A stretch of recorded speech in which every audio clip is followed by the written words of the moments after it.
Ya se conocen los detalles de la ley de amnistía que han acordado PSOE y Junts. Afectaría a más de 300 independentistas y 70 policías encausados. Abarca todos los actos desde 2012 y hasta hoy. Entre los beneficiados, Junqueras y Puigdemont. Queda sin efecto su orden de detención. Hoy también la presidenta del Congreso ha fijado la fecha del pleno de investidura, miércoles y jueves de esta semana. Con los apoyos atados, Pedro Sánchez tendría mayoría absoluta en la primera vuelta. Buenas tardes, ya hay fecha para la investidura y el PSOE ha registrado en el Congreso la ley de amnistía esta tarde. Eso sí, lo ha hecho finalmente en solitario. Daniel de la Fuente. Esta misma tarde el PSOE ha registrado esa ley de amnistía aquí en el Congreso, solo con la firma de Patxi López, sin tener la del resto de sus socios, ni siquiera la de Sumar. El procedimiento de tramitación se ha pedido que sea por la vía de urgencia. En ese contexto, hoy el Tribunal Supremo ha lanzado un comunicado para pedir absoluto respeto a la división de poderes. Ven incompatible la independencia judicial si otros poderes del Estado supervisan su labor.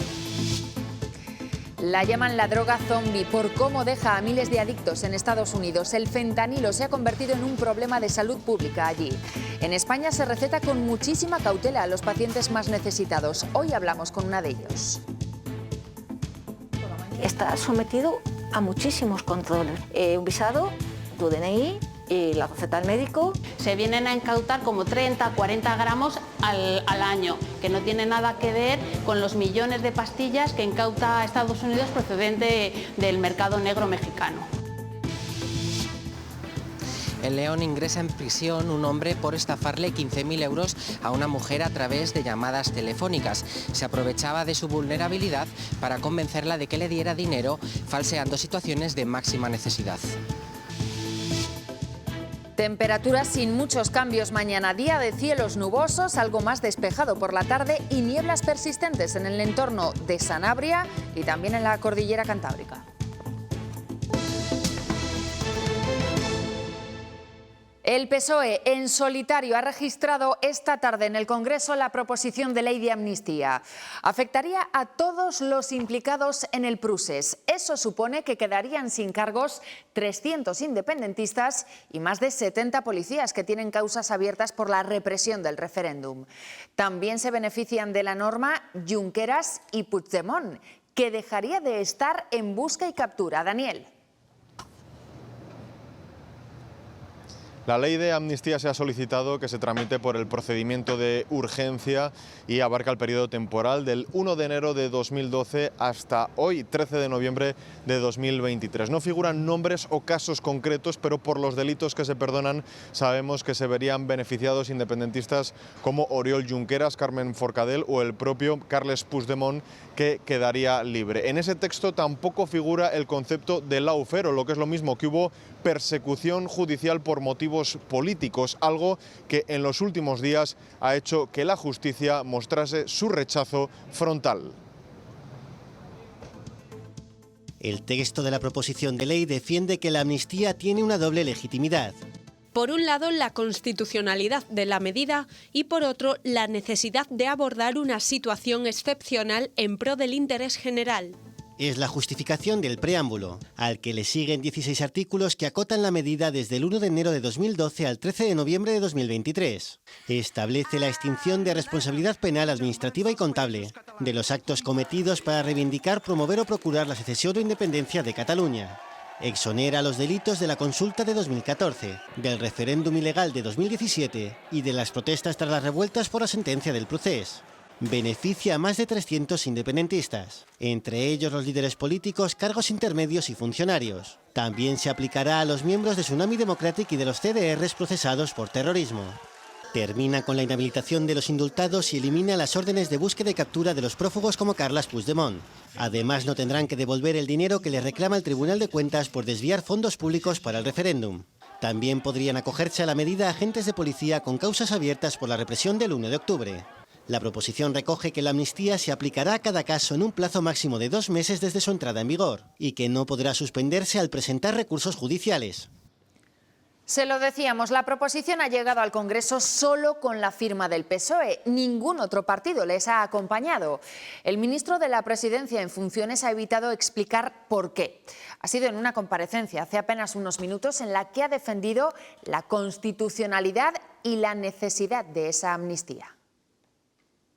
Posiciones de otros grupos parlamentarios, creo que les corresponde a ellos responder los motivos, que tenemos un amplio consenso con esta ley. Comprendemos perfectamente que haya personas que en estos días hayan podido tener alguna preocupación con la ley de amnistía, pero hoy, cuando la hayan leído, se habrán tranquilizado. Impecable desde el punto de vista constitucional. Por permitir la humillación de nuestro Estado de Derecho, por permitir la humillación de la separación de poderes esencial en cualquier democracia, creo que debería irse de este país en un maletero el propio Pedro Sánchez. El jefe de la diplomacia de la Unión Europea, Josep Borrell, deja entrever su descontento con la proposición de la ley, aunque esta tarde ese veterano socialista evitaba pronunciarse abiertamente por su condición de miembro del Ejecutivo Comunitario. Pero todos los que me conocen en España y saben mi trayectoria personal y política previa pueden imaginar lo que pienso. Pero sí conozco ya los acuerdos políticos alcanzados con dos partidos independentistas y ciertamente esos acuerdos me provocan alguna preocupación. Desde aquí, Fernández Mañueco ya ha pedido por escrito la convocatoria de una conferencia de presidentes. Hoy mismo ha vuelto a recordar que usará todos los medios institucionales a su alcance en contra de la amnistía. Vamos a utilizar todos los recursos institucionales a nuestro alcance, en los parlamentos, en las instituciones, en la Unión Europea, en el Tribunal Constitucional, en los tribunales de justicia. Nosotros, a diferencia de Sánchez, sí creemos en las instituciones. Mientras, en el Senado, donde tiene mayoría el PP, la Comisión de Reglamento ha aprobado hoy la reforma del ordenamiento de la Cámara Alta. Lo que se pretende es dilatar los tiempos de aprobación de la ley de amnistía. Mañana se va a celebrar el Pleno, que ratificará estos cambios gracias a los votos a favor del Partido Popular y el rechazo del resto de grupos. Y hoy comunicado del Tribunal Supremo para pedir absoluto respeto a la división de poderes. Reaccionan así a la denominada lawfare o judicialización de la política, aunque este concepto no se recoge en la ley de amnistía que se ha presentado hoy y sí en el acuerdo que firmaron Junts y PSOE. El alto tribunal ve incompatible la independencia judicial con la supervisión de su labor por otros poderes del Estado. En la misma línea se ha pronunciado hoy el presidente suplente del Consejo General del Poder Judicial. Yo creo que eso no se va a producir. Sería, ya lo he dicho, dramático, pero claro, eso sería, en definitiva, que cambiáramos el sistema de separación de poderes por un sistema de coordinación de poderes. En contra de los acuerdos para la investidura, también los empresarios. La COE ha reunido esta tarde con carácter de urgencia a su comité ejecutivo. Considera que los pactos rompen la cohesión de España y la igualdad entre españoles. Piden un ejercicio de responsabilidad porque la ley de amnistía, dicen, es inaceptable. Aseguran además que se crea un clima complicado para los negocios. Y más reacciones. El sindicato Solidaridad, ligado a Vox, llama a una huelga general en contra de la amnistía y los pactos del PSOE. Sería el próximo 24 de noviembre. Aunque el Ministerio de Trabajo solo permite convocar huelgas generales a los sindicatos mayoritarios, la autoridad laboral podría autorizarla. Solidaridad ha registrado más de 100.000 firmas en el Ministerio para pedirla. Hoy Vox ha anunciado que va a presentar ante el Supremo una querella contra Sánchez y la suspensión cautelar del debate de investidura.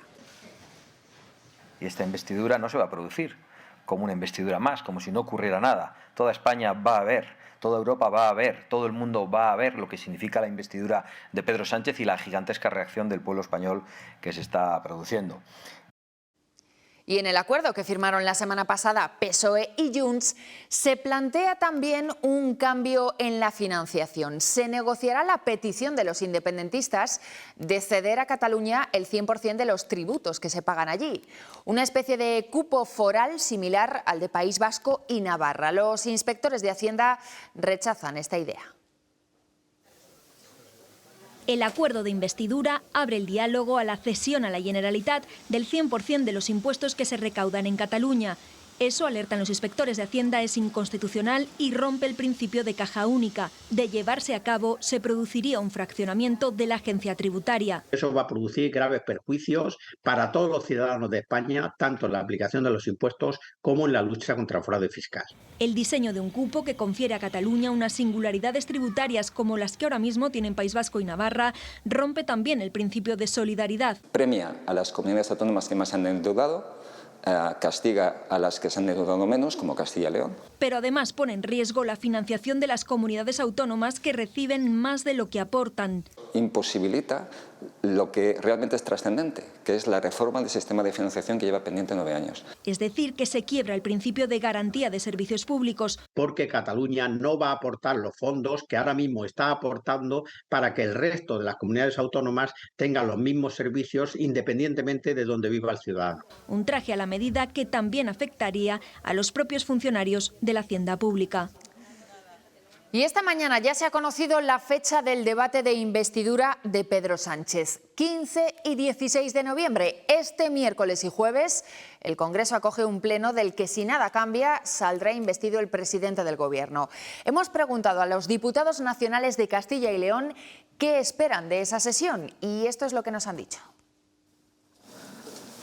España vaciada, financiación autonómica, futuro de la sanidad. Hay que hablar de esos temas que son la raíz mollar de lo que repercute en la ciudadanía. Temas que preocupan especialmente en Castilla y León. Por eso, desde el PSOE autonómico se espera que el discurso de investidura de Pedro Sánchez tenga espacio, por ejemplo, para la despoblación. Empleo, que tengan infraestructuras de vivienda para poderse quedar, que tengan oportunidades de tener servicios públicos básicos. Sobre lo que anticipe Sánchez y especialmente sobre lo que haga en el PP. La preocupación que tenemos desde Castilla y León es máxima. Porque dicen los populares que en los pactos que ya conocemos, lo que más preocupa aquí se ignora. Ni de despoblación, ni de natalidad, ni de agricultura, ni del pacto del agua. No se hablaba absolutamente de nada. Y es muy probable que Castilla y León pase a tener ciudadanos de segunda división. Me da la sensación de que los recursos van a ir para otras comunidades autónomas, ¿no? Pero desde el PSOE se insiste, hay muchas decisiones pendientes que nos tocan de cerca. En relación con fondos europeos, tenemos que seguir avanzando en cohesión social. Menos de 48 horas y sabremos qué importancia da Sánchez a estos temas en su discurso.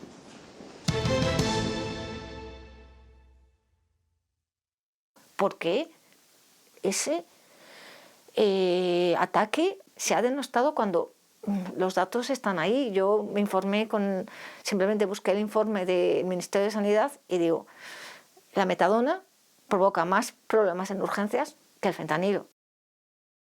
Acaban de escuchar a una paciente con dolor crónico para la que el fentanilo es su medicación de rescate, a la que recurre en última instancia cuando el dolor se hace insoportable. Como ella, otros pacientes ven ahora con preocupación la alarma en torno al fentanilo por estas imágenes. Llegan de Estados Unidos. El fentanilo al que se han enganchado ellos no es el que receta Sanidad aquí, sino el que se vende en el mercado negro. Esta que van a ver detrás de mí es la ruta que sigue el fentanilo que acaba en el mercado negro de Estados Unidos. Lo producen en China y los cárteles mexicanos de la droga lo compran para manipularlo después en sus laboratorios antes de venderlo en la calle. Los cárteles mexicanos empezaron una serie de ensayos con personas vivas. Entonces empezaron a mezclar el fentanilo con otras sustancias, carbonato, cocaína, metanfetamina. Para los dos grandes grupos de macrocriminalidad en México, el negocio del fentanilo es la venta en los Estados Unidos. Bueno, eso ocurre en Estados Unidos, pero aquí en España el fentanilo solo se puede encontrar en las farmacias y lo dispensan con fuertes medidas de control. Es un medicamento necesario para personas que sufren fuertes dolores. Su consumo ha aumentado un 14% en los últimos años. Leonor necesita todas estas pastillas para paliar su dolor. Hay 2, 3, 4, 5. Entre ellas, puntualmente, recurre a parches de fentanilo como última opción. Tengo una caja, sé que la uso solo en momentos puntuales. Te baja el dolor y dices, me tomo otro. Y ya te advierten, no, con mucho cuidado. Esta es la ampolla. Con cuidado porque este activo que se consume en parches de este tipo tiene ciertos peligros. 100 veces más potente que la morfina. Y por eso mismo hay un gran control. Se prescriben para dolor moderado severo y para dolor posquirúrgico todos los días y para dolor oncológico también. En España no está en las calles como ocurre en Estados Unidos, donde llega manipulado con otras drogas. Aquí solo se puede encontrar el medicamento en las farmacias y bajo fuertes medidas de control. Un visado, tu DNI y la receta del médico. Por si fuera poco, los farmacéuticos actúan si detectan alguna irregularidad. Que es un sistema de control de farmacovigilancia, lo tienen las autoridades sanitarias para poder abordar ese problema que pueda aparecer con ese medicamento. Un medicamento que algunas personas necesitan tener a mano. Tengo solo como rescate, es decir, rescate es que tienes un dolor muy alto. Para luchar contra el dolor. En León, la Guardia Civil ha detenido a un hombre por estafar 15.000 euros a una vecina del Bierzo, a la que engañó a través del teléfono por medio del llamado phishing. Él tenía registrado su domicilio en diferentes ubicaciones de la provincia de Coruña y ya había intentado hacer esto en más ocasiones. Al parecer, el hombre contactó por teléfono con esta mujer berciana de avanzada edad y que vivía sola. Poco a poco la fue convenciendo para que le diera dinero, fingiendo situaciones de máxima necesidad. Este tipo de estafa se conoce como romance scam y consiste en ganarse la confianza de personas que sufren algún tipo de vulnerabilidad, como vejez o soledad, y que son más propensas a creer a estos falsos amigos, cuya única intención es recabar información sobre sus víctimas. La mujer llegó a darle 15.000 euros al varón, que además tenía registradas más de 27.000 llamadas en un año para captar más víctimas. A prisión un joven de 27 años acusado de ciberacoso sexual a niñas menores de edad. Ha sido detenido en Almería a raíz de una denuncia que se interpuso en Zamora. Una mujer alertó a la policía de que encontró material pornográfico en el móvil de su hija y ahí empezó la investigación. Hay indicios de que incluso pudo haber contacto físico con alguna de las víctimas. Y un hombre de unos 70 años ha fallecido esta mañana en el municipio segoviano de Tabanera la Luenga. Estaba trabajando en el campo y fue atropellado por un tractor. Los hechos ocurrían en torno a las 9:30 de esta misma mañana aquí en Tabanera la Luenga, en el camino de la estación donde nos encontramos en una de estas parcelas. Según el servicio de emergencias, cuando han llegado, la víctima se encontraba inconsciente y atrapada por el arado. Según el personal de SACIL, no han podido hacer nada para salvarle la vida y han confirmado aquí mismo su fallecimiento. Y vean ahora cómo quedaron dos coches ayer en Vega de Valcarce, en León. La carretera se los tragó en el sentido literal. De manera repentina se formaron dos enormes socavones que los engulleron. Una mujer tuvo que ser trasladada al hospital.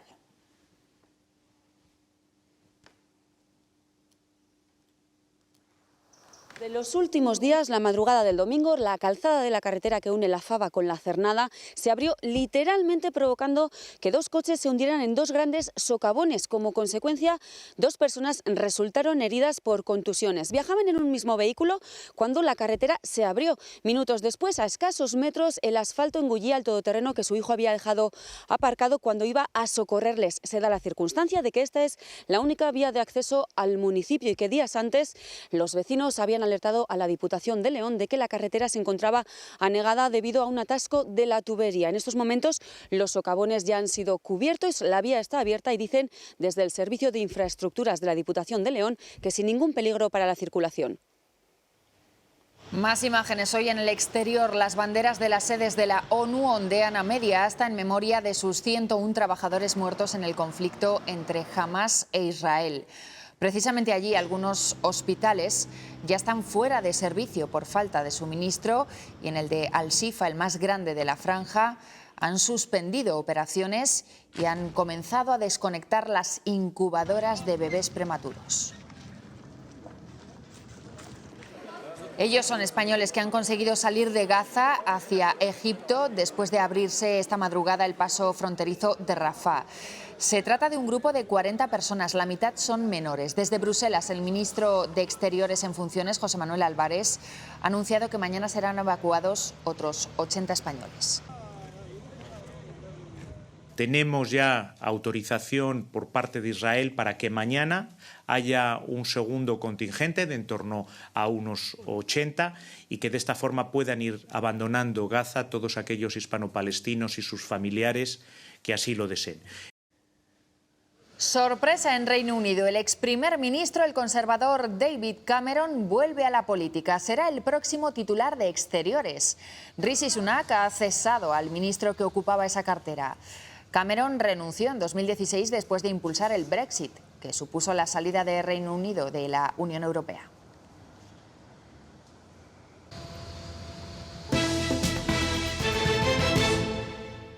Varias provincias de Castilla y León cuentan con un programa para garantizar que los vecinos de zonas rurales tomen los medicamentos de manera adecuada. Una de ellas es Segovia, donde Diputación y farmacias rurales ofrecen este servicio gratuito desde hace un año. Julián acude a la farmacia de su pueblo para recoger sus medicamentos y los de su mujer. Aquí les han preparado los pastilleros con todo lo que tienen que tomar esta semana. Así sabes las que tomé el lunes, martes y miércoles, te tomas las tuyas y ya está. Lo preparamos de lunes a domingo y desayuno, comida, cena y antes de irse a dormir. Entonces el paciente al final no se tiene que preocupar de cómo se toman las pastillas, simplemente se tiene que encargar de abrir el pastillero en el momento que le corresponda. Reconoce que antes los olvidos eran frecuentes. Si tenías un poco la cabeza un poco y las ponías aparte, bien. Si no, pues al montón. Con este servicio se les ayuda a llevar al día la medicación. Toda la medicación que le han retirado o que ya no toma se retira directamente, así el paciente no se llega a equivocar. Son personas con pautas de medicación complejas, polimedicados, que son usuarios o posibles usuarios de servicios sociales en situación de dependencia o en riesgo. En la actualidad hay 126 personas beneficiarias y un total de 51 farmacias adheridas de las 79 que se encuentran en el ámbito rural. Logran seguridad en los hogares para estos usuarios, a los que prestan la ayuda de manera gratuita. Ya está lista la unidad satélite de radioterapia de Ávila. El próximo lunes administran allí el primer tratamiento. Después de mucho tiempo y trabajo, en palabras de Fernández Mañueco, este servicio ya es una realidad. Se estima que al año pueda atender a unos 500 pacientes con cáncer. Una unidad que ofrece la total garantía de calidad de los tratamientos y que trabajará conjunta y coordinadamente con la de Salamanca. Esto va a permitir, por un lado, la mejor formación de los profesionales, pero también la posibilidad de la participación en ensayos clínicos, también en el avance en la investigación. Las Cajas Rurales de Castilla y León estamos donde tú quieres estar. Tu trabajo lo quieres en tu tierra y tu negocio en el mundo entero. Juntos hacemos realidad los sueños. Tú crees en el futuro y nosotros en ti. Enogastronomía, posadas reales, patrimonio y turismo de naturaleza son las principales apuestas de la oferta turística de la Junta de Castilla y León para Intur. La Feria Internacional de Turismo de Interior abrirá sus puertas el jueves con Intur Negocios para profesionales y el viernes ya para el público general. El turista ya no es alguien que se baja de un coche, mira una fachada, mira unas imágenes, se sube al coche y se marcha. El turista actual quiere interactuar, y la consejería está adaptando nuestra oferta a esa demanda. Y hoy vamos a conocer a un leonés que trabaja en una de las investigaciones más punteras de todo el mundo. Desde Google, en Los Ángeles, desarrolla lo que serán los ordenadores del futuro, los ordenadores cuánticos. Hace más de 10 años que Sergio Boixo comenzó a formar parte del equipo de Google en el grupo de computación cuántica. Su misión es crear un tipo de ordenadores superior, los ordenadores cuánticos. La física y la química moderna se basa en la mecánica cuántica y resulta que la mecánica cuántica no se puede simular con los ordenadores normales y para eso hace falta un ordenador cuántico, para simular física y química. Esta ciencia hace posible elementos muy comunes de nuestro día a día. Hace posible que tengamos, de hecho, chips de semiconductores con los que se hacen los móviles o pantallas planas, láseres, cosas así, ¿no? El desarrollo de un ordenador cuántico está en fase inicial. Hasta el momento trabajan con procesadores experimentales a temperaturas de cero absoluto que permiten una computación que dura 1 millonésima de segundo. ¿No? ¿Por qué? Porque después, en 2-3 millonésimas de segundo, empieza a haber errores y el ordenador falla, ¿no? El reto de Boixo es hacer un ordenador cuántico con corrección de errores que permita trabajar durante horas o días. Serán unos ordenadores distintos y tendrán unos programas distintos. E incluso permitirán utilizar aplicaciones de inteligencia artificial que hoy no soportan los computadores actuales. La Escuela Nacional de Policía de Ávila acoge toda la semana las pruebas físicas de acceso para los futuros agentes. Por este centro pasarán estos días más de 4.000 aspirantes. Las pruebas físicas son protagonistas de la actividad en la Escuela Nacional de Policía de Ávila durante esta semana. Se han convocado unas 2.500 plazas de escala básica y 150 de escala ejecutiva. Con respecto a esta última, unos 2.300 aspirantes se someterán a esas pruebas físicas aquí en el centro abulense al ser sede única. No sucede lo mismo con las de la escala básica, que se repartirán por una decena de sedes de toda España, en ciudades como Madrid, Córdoba, Castellón o también en esta comunidad en León. Son 30.000 los aspirantes que se someterán a estas pruebas, 2.000 de ellos en Ávila. En el circuito salí bien, he hecho bien hasta la mitad y después ya me confundí y salí 2 veces mal. Llevo ya 7 meses preparándome las físicas y bueno, sí que voy preparada, así que espero que los nervios no me jueguen una mala pasada. Es el primer año que oposito. Pero sí, en la academia nos preparan bastante y muy bien y entonces vamos a dar todo aquí. Falta la teoría ahora, que eso ya es otra cosa. Los nervios luego supongo que se irán pasando un poco.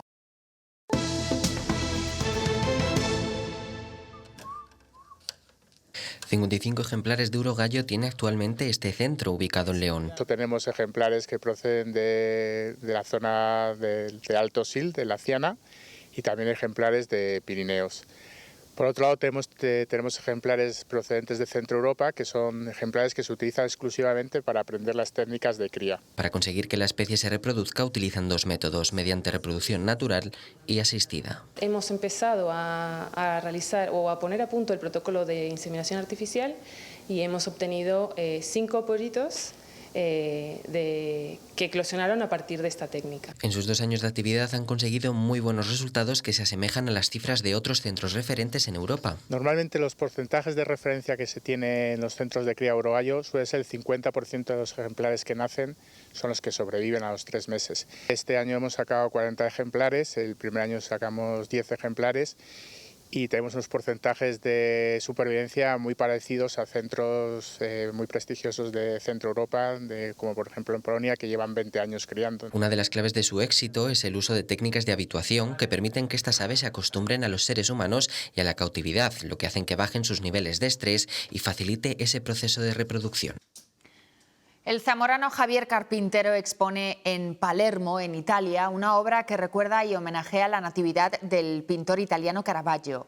La robaron hace más de 50 años y a día de hoy sigue sin aparecer.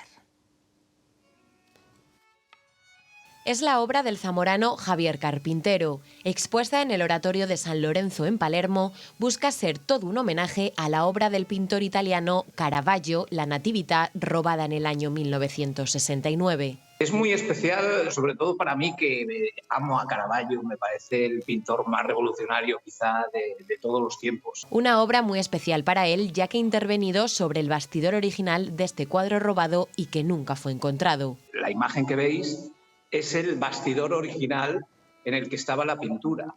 Hace 54 años, una noche que llovía mucho, entraron los ladrones y cortaron con un cuchillo la tela y dejaron el bastidor. Entonces, Mi pintura está instalada sobre el bastidor del Caravaggio original. Una de las hipótesis que se barajan es que los ladrones pudieron romper el cuadro a trozos para venderlo mejor. Por eso Carpintero ha creado la obra a través de 54 bastidores. Son 54 bastidores pequeños que parece que vuelan, que explotan, que salen de la imagen. Las únicas partes que no están cortadas son las esquinas del cuadro. Una obra de casi 3 metros de altura y con sello zamorano que se puede contemplar y admirar hasta el próximo 17 de diciembre en el Oratorio de San Lorenzo en Palermo.